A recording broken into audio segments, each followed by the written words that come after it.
বুদ্ধিজীবীদেরকে যারা শহীদ করেছিল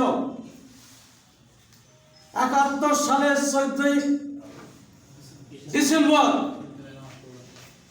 সেই হত্যাকাণ্ডের সাথে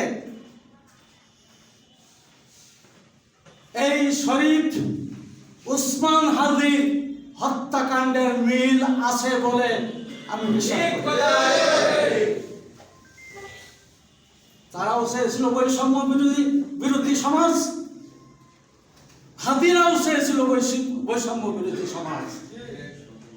সুতরাং আগামীতে সেই বৈষম্য বিরোধী রাষ্ট্র গঠন করবার জন্য বুদ্ধিজীবী, কলামিস্ট, শিক্ষাবিদ, সাংবাদিক, ঐতিহাসিক, কবি, সাহিত্যিক সকলকে ঐক্যবদ্ধ হয়ে আগামী জাতীয় সংসদ নির্বাচনে বৈষম্য বিরোধী সমাজ গড়বার, এই বিজয় অর্জন করবার জন্য উদাত্ত আহ্বান জানিয়ে আমি আমার কথা শেষ করছি। আসসালামু আলাইকুম।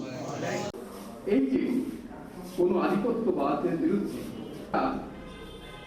তাদেরকে এই যে শেষ করে দেওয়া হচ্ছে সংগ্রাম করতে সেই বুদ্ধিজীবী কামরুজ্জামান আব্দুল কাদের মানুষের আদর্শ একটা পরিবর্তন করা যায়, রাষ্ট্র পরিবর্তন করতে চায়, খুব কৌশলে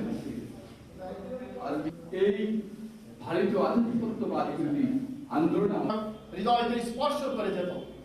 সে যেদিকেই থাকুক না কেন, আমাদের উসমান হাদি আমাদের দেশের সূর্য সন্তান, তাদেরকে এই বুদ্ধিজীবীদেরকে আমাদের লালন করতে হবে। মাহমুদুর রহমানকে যে সমস্ত বুদ্ধিজীবী আজ ইসলামের পক্ষের বুদ্ধিজীবী যাতে জাতি দাঁড়াতে না পারে, এটা তাদের ছিল উদ্দেশ্য। কিন্তু তাদের উদ্দেশ্য এই সময়ে বাংলাদেশকে বুদ্ধি